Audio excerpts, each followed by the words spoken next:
मेरी मम्मी की शादी मेरे मामू से 10 साल पहले हुई थी। मेरी मामी बहुत ही खूबसूरत और नौजवान थी।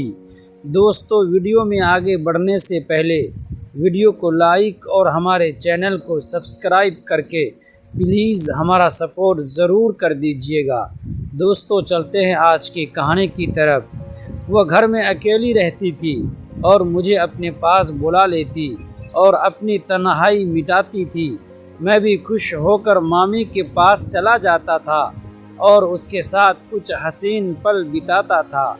एक दिन मामी ने मुझे अपने घर बुलाया। मैं भी खुश होकर मामी के घर पर चला गया। मैं जैसे ही मामी के घर पहुंचा तो मामी वॉशरूम से नहाकर बाहर आ रही थी।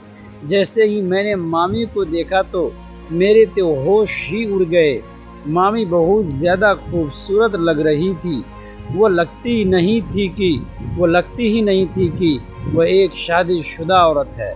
उस वक्त मैं अपने मामू के घर रहने आया था, क्योंकि मम्मी पापा दोनों बाहर देश जा रहे थे।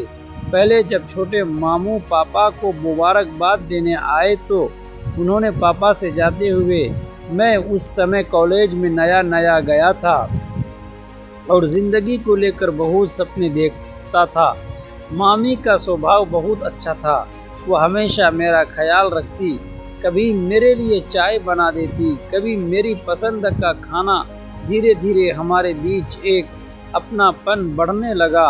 मैं उन्हें अपनी पढ़ाई, दोस्तों और भविष्य के सपनों के बारे में बताता और वह बड़े ध्यान से मेरी बातें सुनती। एक दिन शाम को तेज़ बारिश होने लगी। बिजली चली गई और पूरा घर अंधेरों में डूब गया। मामी ने मोमबत्ती जलाई और बोली, तुम्हें याद है बचपन में तुम बारिश से कितना डरते थे? मैं हंस पड़ा और बोला, अब मैं बड़ा हो गया हूँ। उस रात हम दोनों बरामदे में बैठे बारिश देखते रहे। मामी की आंखों में एक अजीब सी उदासी थी। मैंने पूछा, क्या बात है मामी, आप इतनी चुप क्यों हैं? उन्होंने हल्की मुस्कान के साथ कहा, कभी कभी इंसान के पास सब कुछ होते हुए भी बहुत अकेलापन होता है। उसकी बात सुनकर मुझे एहसास हुआ कि वो अंदर ही अंदर बहुत कुछ सह रही थी।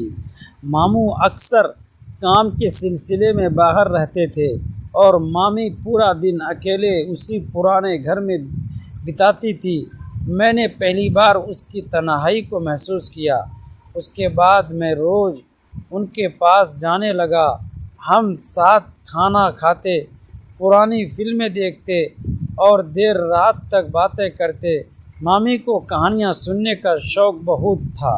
वो मुझे अपनी पुरानी यादें सुनाती, कैसे उनकी शादी हुई, कैसे उन्होंने नए घर में खुद को ढालने की कोशिश की। धीरे धीरे मुझे एहसास होने लगा कि ज़िंदगी सिर्फ रोमांच या सपनों का नाम नहीं है, बल्कि रिश्तों की जिम्मेदारी और भरोसे का भी नाम है। मामी हमेशा मुझे समझाती, इंसान को अपनी ज़िंदगी में सही रास्ता चुनना चाहिए। गलत फैसले कुछ पल की खुशी देते हैं, लेकिन बाद में बहुत दर्द छोड़ जाते हैं। उनकी बातें मेरे दिल में उतरने लगी। मैंने पढ़ाई पर ध्यान देना शुरू किया। मामी मेरी सबसे अच्छी दोस्त बन गई थी, जिनसे मैं हर बात शेयर कर सकता था। एक दिन पापा पुराने घर आए। उन्होंने देखा कि मैं पहले से ज़्यादा समझदार हो गया हूँ। उन्होंने मुस्कुरा कर कहा, लगता है अब तुम सच में बड़े हो गए हो। दोस्तों, ऐसे ही कहानी सुनने के लिए प्लीज़ हमारे चैनल को सब्सक्राइब करके हमारा सपोर्ट ज़रूर कीजिएगा।